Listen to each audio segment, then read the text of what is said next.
And the world of sports and the news world have been going like this lately. Bill Reynolds is here to sort it all out for me. The Dan Yorke State of Mind program is brought to you in part by Lookout Rhode Island and Takeo Comfort Solutions.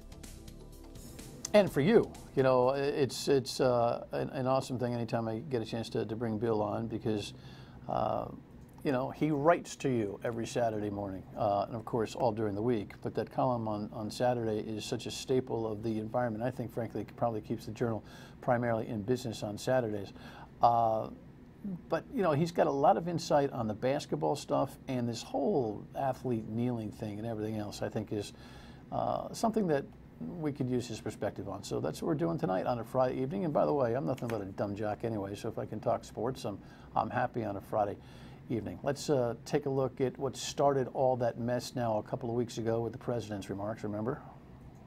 Wouldn't you love to see one of these NFL owners, when somebody disrespects our flag, to say, get that son of a off the field right now, out, he's fired.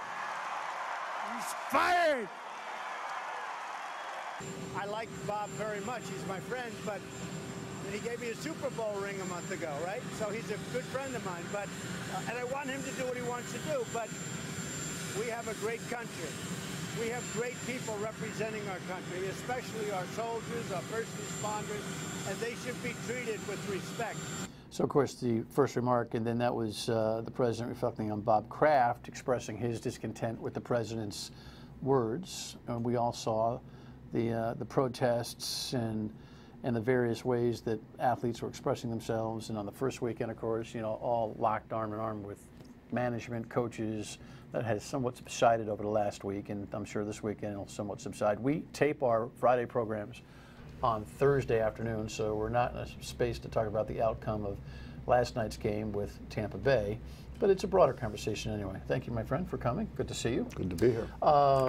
You know, I read a lot about what you had to say about this whole thing, but it seems to me that there seem to be more questions than answers in terms of where we are now with this whole athletic NFL response to both the president and, if we remember, the original Kaepernick complaint, Colin Kaepernick, the guy who started all this stuff with the kneel down. It's the relationship between police and the community. Talk to me about what your gut says. No, you're absolutely right. It's very complicated, and it's not about sports as much as it's about society.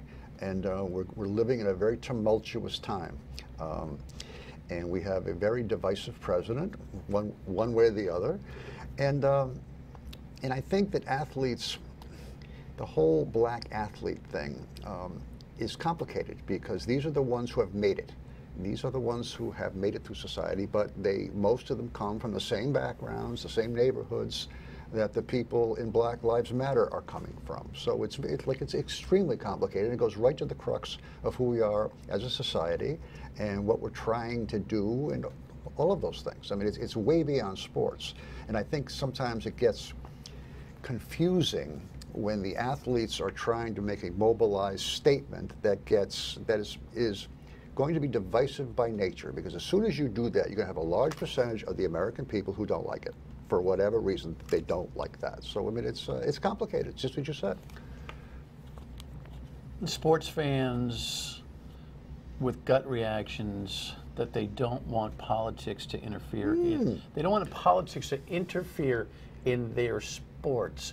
I would love to see the sophisticated analysis that explains how people instinctively separate these athletes almost as human beings they need to know versus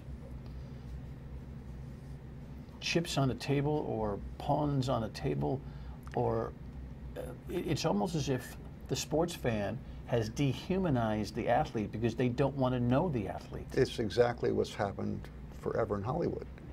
We want the picture on the screen. We don't want to know about the stuff on the front page of the National Enquirer. We don't want to know about their tawdry little lives, many of them. But the Enquirer's been selling for a long time. Right. I mean, it's like we do want to know, but we don't want to know. It's kind of a fine line. And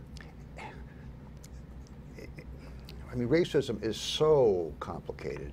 like in this country, but the same people, many of the same people, who will cheer for black players in the Civic Center, in the Ryan Center, in Gillette Stadium, in Fenway Park, yet will treat Black Lives Matter, people they don't know kneeling down in protest, as what's going on here. They don't see it quite the same way, if that makes any sense. And what's that about, Bill? Is that this is That's the question? Dan, that's a great question. Is that about? Is that about the? It's amazing. If I showed you the narrative going on, even in my own fantasy football league, and what I perceive to be, even amongst guys I know and love and have been hanging out with for decades, the bigotry that's bubbling up inside them about this whole thing is, and the anger that is being expressed for these athletes. Yet they'll still click the app, make their personnel changes, of course, and reflect on, who's got a chance to beat who this weekend. It blows my mind. That's a great question. No, that's a great observation. Absolutely. I mean, I see it my whole life. I see it all the time, and it's very much, to me, it's like Hollywood. Once they're on the big screen, the big field, they're on TV, they're almost like they belong to some different kind of race, some different segment that's different than the rest of American society, if that makes any sense. We treat them different. We treat them as important, and yet a lot of the people kneeling down in Black Lives Matter on the street or a street protest, we don't like at all. We have a visceral reaction against that. What's their problem? What do you think is the reasonable exercise of argument that athletes bring to the competitive playing field? And let's not kid ourselves. A lot of this is happening during the national anthem, which is a now customary start of every competition. Sure. But what is the reasonable expression on the field during an anthem for something that they perceive to be a political point of view? What's reasonable? That's a great question. I'm not sure anyone knows the answer to that. Especially like in today's world, no one knows the answer to that. To me, if you linked arms with your teammates, you're making a statement, but you're not really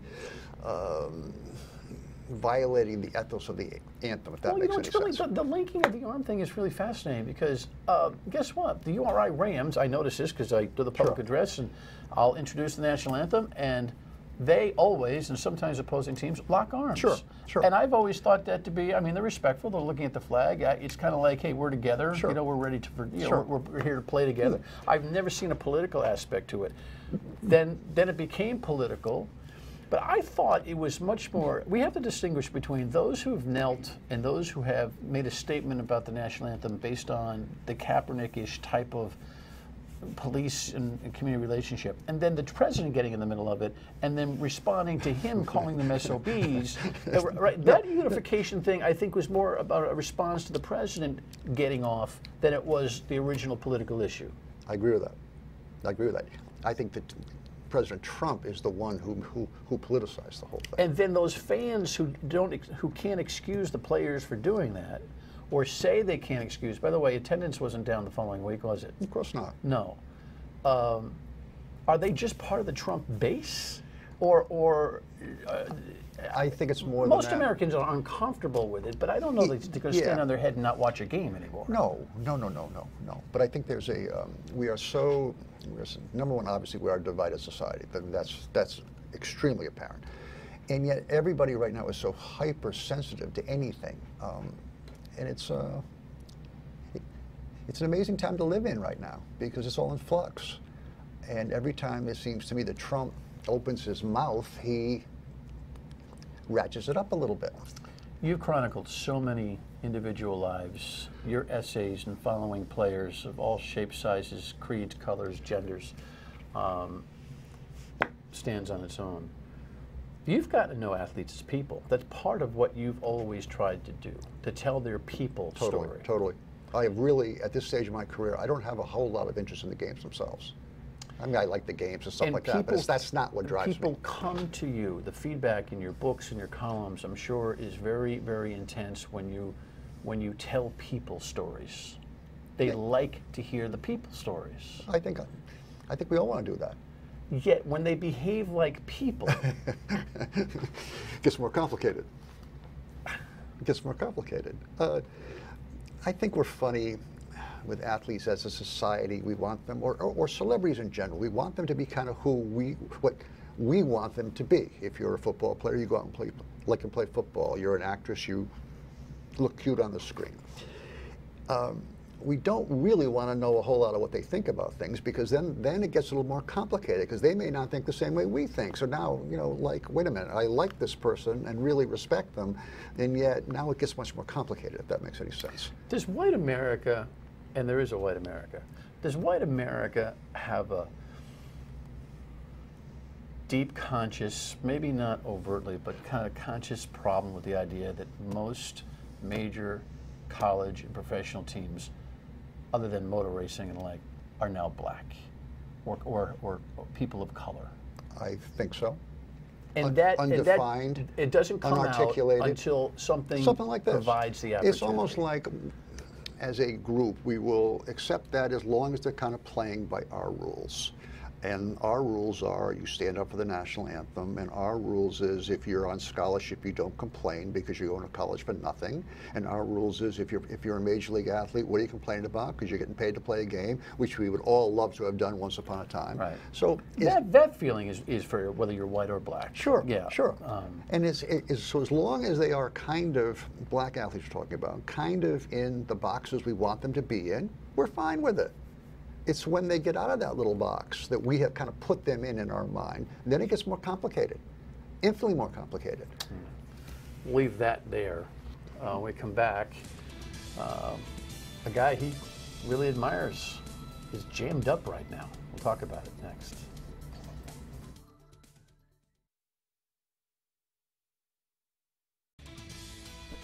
I wouldn't be standing where I am today without Coach Pitino. The investment that he made in my life, I think the values and the things that he taught me, him being my college coach and then working for him for 5 years, we've always remained very, very close. And, I feel bad for all that he's dealing with and Louisville's dealing with right now.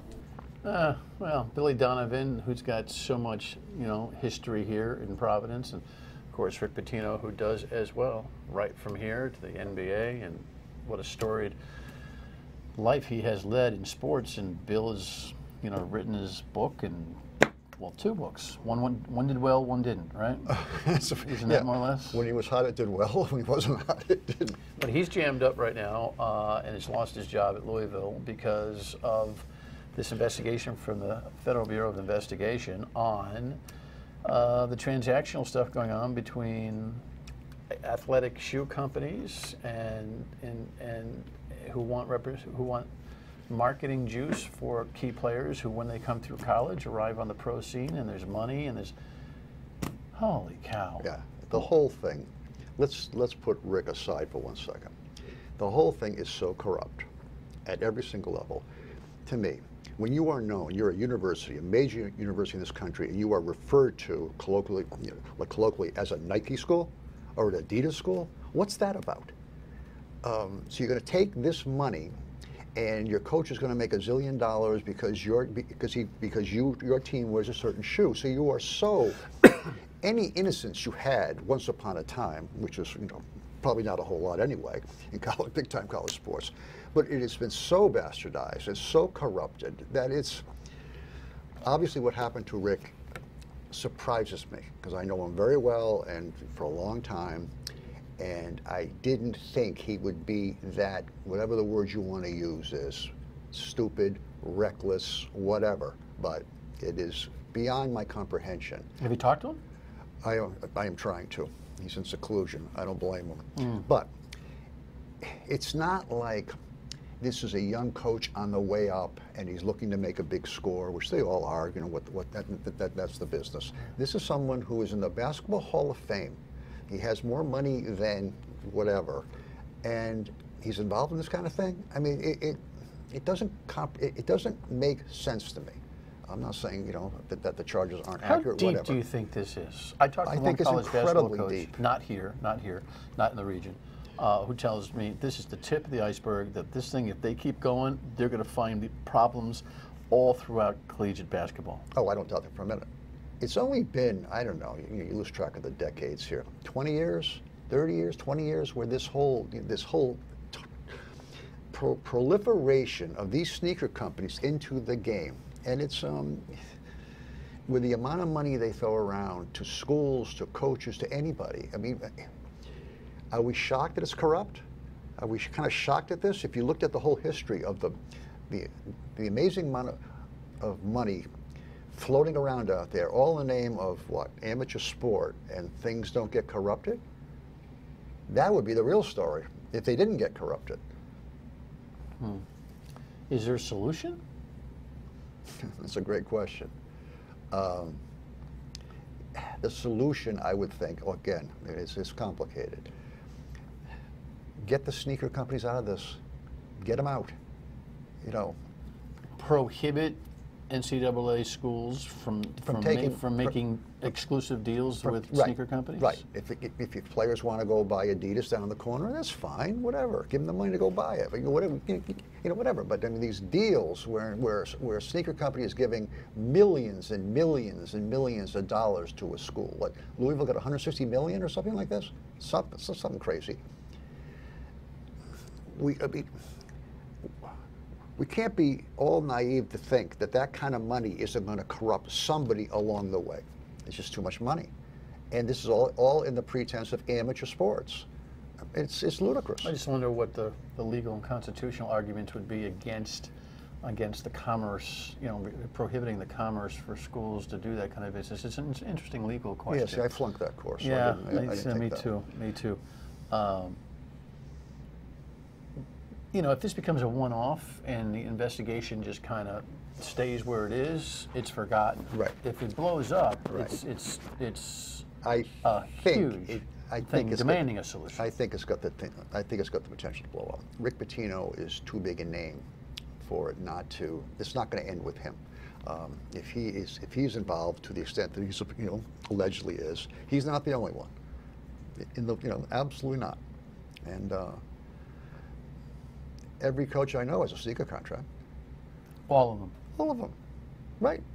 And some are legitimate. Oh, absolutely. But they're not paying athletes and families to guarantee that certain players are going to represent a brand in the NBA. Right. That's kind of, in case you're missing the transactional thing. Right. It's a company saying to a coach and an administration and assistant coaches and the like, convince recruit A that he's on a track to be represented by us, and we'll give mom and dad a couple of bucks here, and Sure. blah, blah, blah. Sure. And that's what's going on. Sure, of course. Yeah. Get them young. Yeah.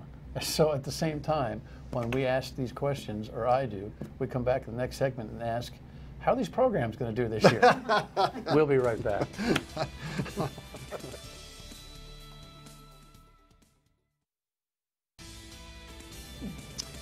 So yeah, we come right back, and okay, we just handled all the societal problems, and forget that. We got games to play, right? PC and URI look to be. I mean, we had Kevin McNamara from the same great sports section in the Journal a couple weeks ago, agreeing with me that we could have 2 top 25 programs in the country, running the entire season long. Absolutely. Well, here's the elephant in the room. Let's add.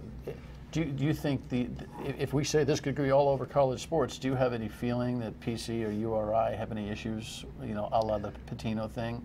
I don't see any evidence right now. I don't see that evidence. Then again, I'm not the FBI. No, and I also think that if the FBI gets totally involved in this is going to be drawn out. This isn't going to happen in the next few weeks or so. This is a very complicated, ongoing thing, I think. But for the most part, I think we've never had any evidence that Cooley or Hurley are doing anything other than staying inside the lines. But the lines the lines move. The right? lines move. The lines move. But we don't think those are dirty programs. No, we don't. No, we don't. Absolutely not. But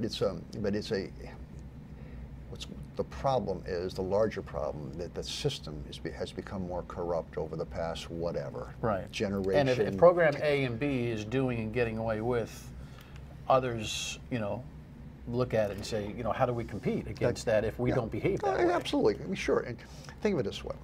Schools used to have academic entrance requirements.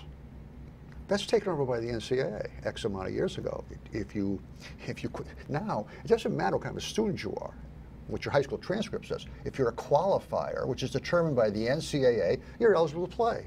So right away, they're in the sneaker companies and the NCAA become in the business of basketball, of academics, because they're the ones deciding who gets into college and who doesn't.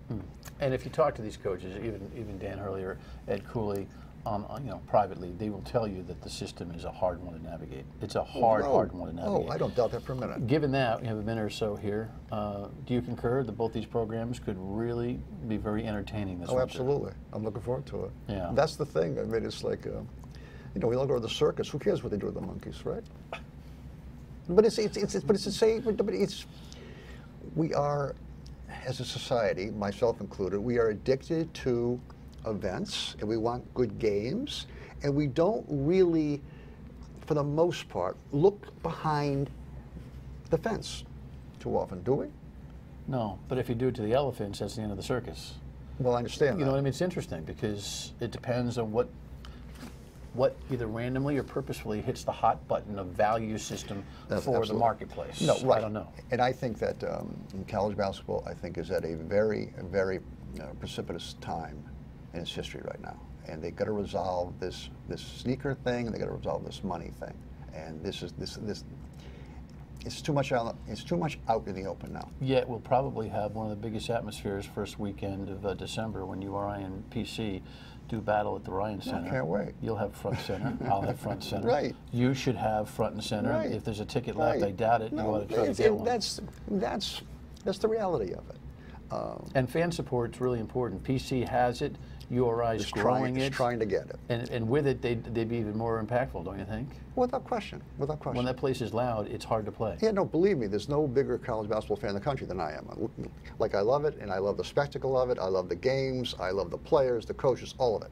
And I would hate to see it down the road self-destruct because of things that could be controlled, if that makes any sense. We'll look forward to your continued chronicling of basketball and all things sports. Bill, appreciate it.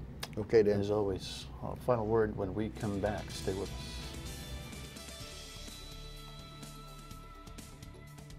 We're going to sneak away for a couple of days of the Columbus Day weekend. We'll revisit some conversations about our security and the politics of Washington with great professors on Monday in a previously aired program, and I'll be back with you on an original basis come Wednesday.